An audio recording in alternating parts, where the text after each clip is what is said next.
नमस्कार साथियों, स्वागत है आप सभी का आपकी अपनी पाठशाला पर। मैं हूं अंकित अवस्थी, आप हैं मेरे साथ में एक बेहतरीन टाइटल में। और टाइटल क्या है?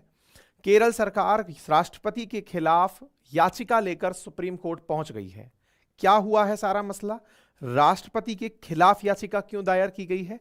सारा विषय आज के सेशन में डिटेल से समझेंगे। जैसा कि आप सभी जानते हैं, इस सेशन को समझने से पूर्व आपसे अपेक्षा है कि आप भारत के अंदर 3 लेयर ऑफ जो गवर्नेंस है इसको समझते हो। केंद्र सरकार, राज्य सरकार और लोकल बॉडीज। केंद्र सरकार, राज्य सरकार। केंद्र सरकार के अंदर राष्ट्रपति महामहिम है, राज्य सरकार के अंदर गवर्नर साहब महामहिम हैं। इनके बारे में जानते हो।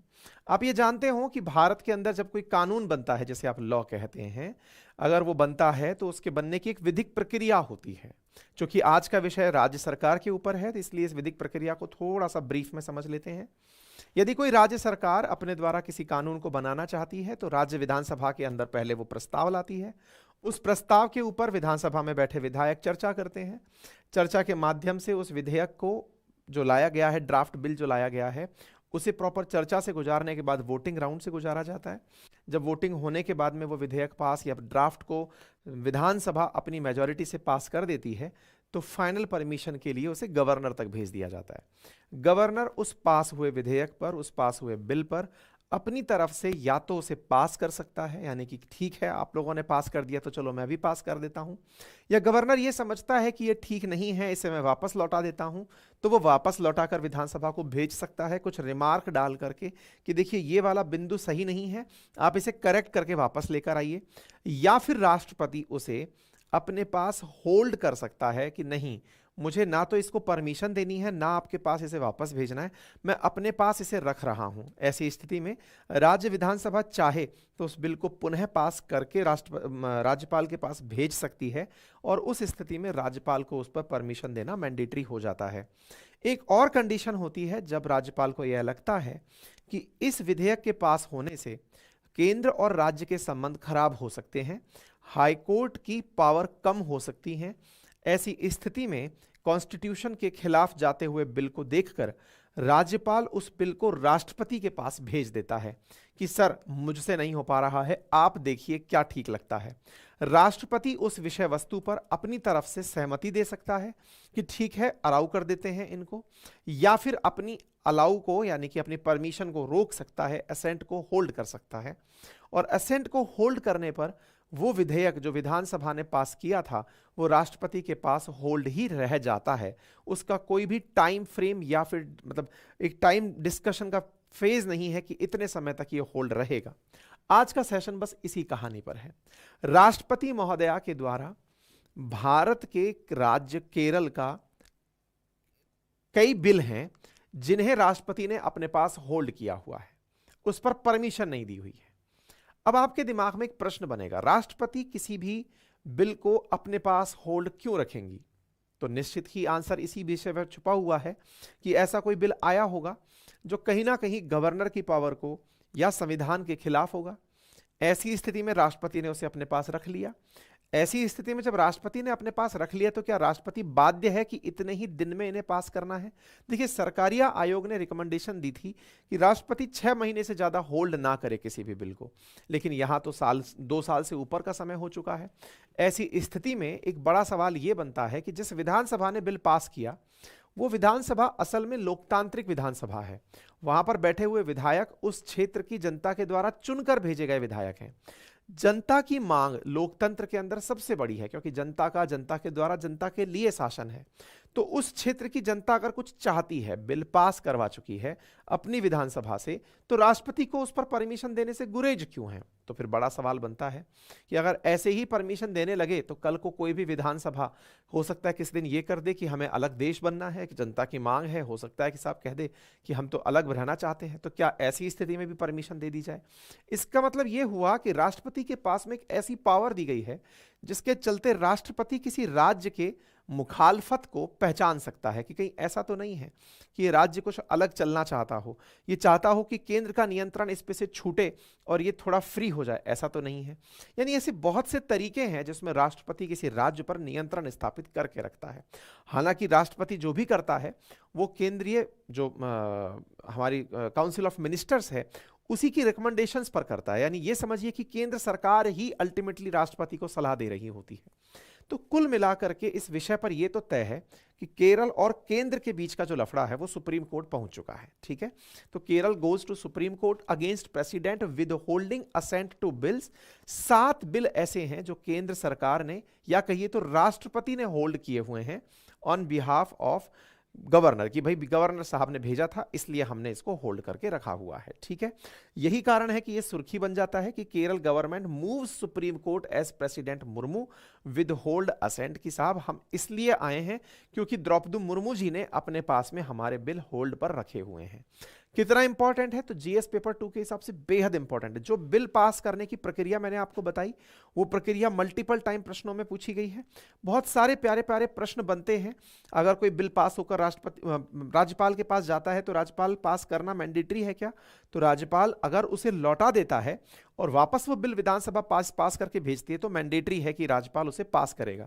लेकिन राज्यपाल ने फर्स्ट टाइम में ही अपने पास होल्ड कर लिया तो कोई प्रोविजन नहीं है कि राज्यपाल को वहां से छुड़वा सके, यानी बिल को छुड़वा सके। राज्यपाल उस बिल को राष्ट्रपति के पास भी भेज सकता है, राष्ट्रपति अपने पास उसे होल्ड करके रख सकता है। कोई प्रोविजन नहीं है कि ऐसी स्थिति में उस बिल को वापस पास करके भेजा जाए और राष्ट्रपति मजबूर हो। नहीं, राष्ट्रपति अपने पास रख लिया तो गया, एक तरह से पॉकेट वीटो के टाइप से कि अंदर गया तो गया, अब वापस नहीं आएगा। ठीक है, तो ये अपने आप में एक बड़ा विषय है। तो केरल सरकार ने इस विषय पर राज्यपाल के खिलाफ मतलब राष्ट्रपति पास। अब आपके दिमाग में एक मसला बनने लगेगा कि अल्टीमेटली ऐसा क्या है जिसके चलते राज्यपाल ने अपने आर्टिकल 200 का प्रयोग करते हुए 200 का प्रयोग करते हुए बिलों को रखवा दिया। तो असल में सबसे बड़ा मसला 4 विधेयकों को लेकर के है। कौन से विधेयक हैं? विधेयक है विश्वविद्यालय कानून संशोधन विधेयक 2021, केरल सहकारी सोसाइटी संशोधन विधेयक 2022, विश्वविद्यालय कानून संशोधन विधेयक 2022, विश्वविद्यालय कानून संशोधन विधेयक 2022। ये 4 विधेयक ऐसे हैं जिन्हें लेकर के सबसे ज्यादा बवाल मचा हुआ है। क्या मचा हुआ है उसको समझते हैं। देखिए, केरल के अंदर जो वर्तमान में गवर्नर साहब हैं वो हैं आरिफ मोहम्मद खान साहब। आरिफ मोहम्मद खान साहब का राज्य के साथ जो कन्फ्लिक्ट है थोड़ा सा उसे समझने का प्रयास करते हैं। आपको समझने से पूर्व हल्की सी व्यवस्था अपने अपने राज्यों की समझनी होगी। आप जिस भी यूनिवर्सिटी से पढ़ रहे हो, अगर वो है राज्य की यूनिवर्सिटी है, उदाहरण के लिए हमारे राजस्थान के अंदर राजस्थान यूनिवर्सिटी अगर उदाहरण के रूप में बात करें, तो जो राज्य की यूनिवर्सिटी होती है उसका चांसलर गवर्नर होता है और governor as a chancellor vice chancellor को अपॉइंट करता है। अब ये चांसलर और वाइस चांसलर यूनिवर्सिटी के फैसले लेते हैं।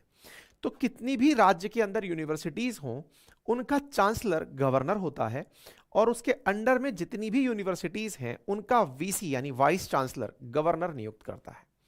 अब ये नियुक्ति का पद है ना, बस इसी को लेके सबसे ज्यादा घमासान मचता है, क्योंकि किसी यूनिवर्सिटी में क्या होगा ये तो वीसी तय करेगा। अब वीसी क्या करेगा ये राज्यपाल तय कर रहा है एज ए गवर्नर। तो केरल सरकार ये कहती है कि गवर्नर इस काम को करने के लिए इंडिपेंडेंट नहीं है। इंडिपेंडेंट नहीं है से मतलब कि राज्यपाल अपनी मर्जी से किसी को भी वीसी नहीं बना सकता। राज्यपाल को जो council of minister of state है उसकी रिकमेंडेशंस के आधार पर ही परमिशन देनी चाहिए। फिर से आसान करते हैं, गवर्नर अपनी किसी भी कार्य के लिए स्वतंत्र नहीं है, डिस्क्रिशनरी पावर यूज नहीं कर सकता, विवेकाधीन अधिकार का उपयोग नहीं कर सकता कि मैं एक्स व्यक्ति को गवर्नर बनाऊंगा, वाइस चांसलर बनाऊंगा। लेकिन हमारे कानून में इस विषय पर कोई स्पष्ट लाइन लिखी हुई नहीं है। इसी वजह से गवर्नर के द्वारा वाइस चांसलर की नियुक्ति अपने विवेक से कर दी जाती है कि यह व्यक्ति तो मैं अपनी तरफ से नियुक्त करूंगा। काउंसिल ऑफ मिनिस्टर का लफड़ा उसके डोमेन में नहीं आता। हालांकि कई अन्य राज्य जैसे राजस्थान के अंदर लिखा हुआ है कि वाइस चांसलर की नियुक्ति गवर्नर के द्वारा काउंसिल ऑफ मिनिस्टर्स की एडवाइस पर की जाएगी। तो इसको लेकर के अलग अलग राज्यों के अंदर अलग परिपाटी चल रही है।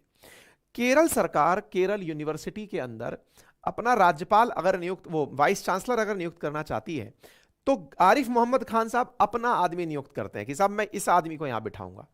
लेकिन राज्य की सरकार कहती है कि नहीं, आप गवर्नर हैं, आपको जनता ने चुनकर नहीं भेजा है, आपको केंद्र ने अपॉइंट किया हुआ है, आप अपने आदमी को बिठाएंगे, हम ऐसा होने नहीं देंगे। हम चाहते हैं कि आपकी ये पावर भी अब हमारे पास हो। तो असल मायने में राज्यपाल की पावर को कम करने वाला बिल है जिसकी ये चर्चा हो रही है, विश्वविद्यालय कानून विधेयक 2021। ये क्या कर रहा है?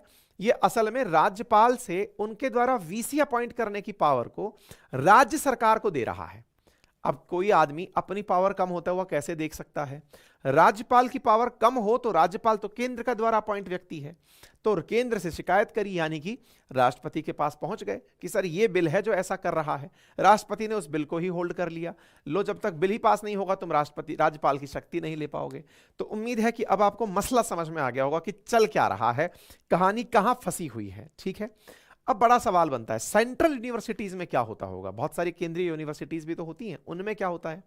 तो केंद्रीय यूनिवर्सिटीज में जो प्रेसिडेंट है ना, it act as a visitor there, और राष्ट्रपति के द्वारा अपने द्वारा वाइस चांसलर अपॉइंट किया जाता है सेंट्रल यूनिवर्सिटीज में। जैसे स्टेट यूनिवर्सिटीज में गवर्नर अपॉइंट करता है, ऐसे ही सेंट्रल यूनिवर्सिटीज में प्रेसिडेंट के द्वारा, president as a visitor there. इसीलिए बहुत सारी सेंट्रल यूनिवर्सिटीज में राष्ट्रपति कन्वोकेशन में जाते हैं, है ना, तो वो वाइस चांसलर सेंट्रल यूनिवर्सिटीज में नियुक्त करते हैं। ठीक है, लेकिन उसका पूरा प्रोसीजर होता है। पूरा प्रोसीजर मतलब सेंट्रल यूनिवर्सिटीज में अगर चांसलर नियुक्त करना है तो काउंसिल ऑफ मिनिस्टर की रिकमेंडेशंस पर होगा। तो आरिफ मोहम्मद खान साहब जिस मामले को लेकर के उलझे हैं, वो असल में मामला क्या है, संभवतया अब आपको पूरी तरह से समझ में आ गया होगा। पूरी विषय वस्तु मैंने सिलसिलेवार तरीके से इसके अंदर रख दी है। केरल के जो सीएम हैं वो इसी बिल को पास कराने के लिए, देखिए, Kerala assembly pass bill for removing governor as a chancellor of universities. तो गवर्नर को अगर आप चांसलर से हटाने का बिल पास कर देंगे तो भाई साहब गवर्नर साहब को कैसे वो रास आएगा। तो गवर्नर साहब ने इसी बिल को अपने द्वारा होल्ड पर रख लिया। केरल सीएम ने इसको कहा कि साहब आप इसको होल्ड पर मत रखिए, पास करिए। तो ये पूरा घमासान तब से चला आ रहा है। मतलब केरल सरकार इसके लिए सुप्रीम कोर्ट के पास चली गई कि सर देखो ये बिल पास नहीं कर रहे हैं, जनता की जो राय है उसे मान नहीं रहे हैं। राष्ट्रपति के पास भेज करके ये इसे होल्ड करवा दिए हैं। आरिफ मोहम्मद खान साहब ने एक बिल जो मेडिकल बिल था वो तो फिर भी पास कर दिया, लेकिन ये अपनी तरफ से सारे बिलों को होल्ड पर लगाकर बैठे। तो विषय वस्तु समझ में आ गई हो तब तो बस अब आपको जो कंटेंट है वो खुद से पढ़ने का ही है। आर्टिकल 200 जो राष्ट्रपति के पास में ये पावर देता है कि वो बिल का क्या करेगा, ये एक इंपॉर्टेंट आर्टिकल है, इसे आप पढ़ लीजिएगा। मैंने आपको पूरा डिटेल में बता दिया है क्या क्या कर सकता है वो, किस तरह से प्रेसिडेंट के लिए गवर्नर कब कब सुरक्षित रख सकता है, या तो कॉन्स्टिट्यूशन के खिलाफ हो, या डीपीएसपी के खिलाफ हो, भारत के हित के खिलाफ हो, या फिर नेशनल इंपॉर्टेंस को कम करता हो, कंपलसरी एक्विजिशन आर्टिकल 30A के तहत करता हो। तो जो कॉन्स्टिट्यूशन के प्रोविजन के खिलाफ है बस उसी को राज्यपाल ने रोक करके ऊपर भेज दिया। तो उससे बनने वाले जो प्रो एंड कॉन्स वाले सवाल हैं वो सारे के सारे मैंने इस कंटेंट में डाल दिए हैं। ठीक है, मसला समझ में आ गया, कौन क्या गया है ये समझ में आ गया। अब बड़ा सवाल बनता है होगा क्या यहां से आगे।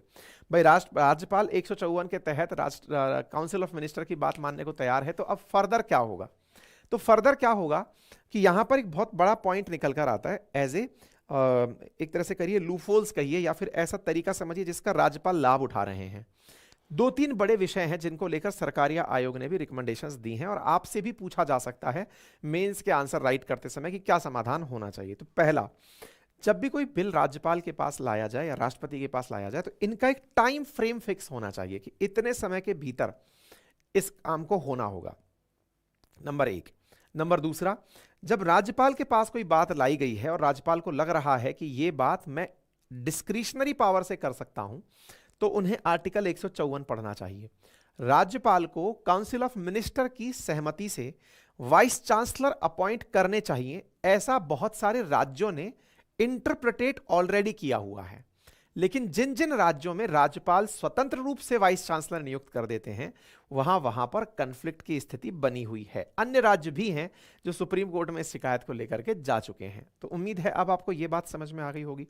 तो समाधान क्या है? समाधान है कि वाइस चांसलर की नियुक्तियों को लेकर के और स्पष्ट गाइडलाइंस आए, और स्पष्ट गाइडलाइंस में केंद्र सरकार कोई कानून बनाए सो दैट इस प्रकार की स्पष्टता को समझाया जा सके। तो मसला क्या है, अगर वो समझ में आ गया तो फिर बाकी जो सारी बातें मैंने बोल ही दी हैं आपको समझ में आ गई होंगी। फिलहाल के लिए इतना ही। जानकारी पसंद आई हो साथियों से साझा करें। चैनल पर नए हैं तो सब्सक्राइब करना बिल्कुल भी ना भूलें।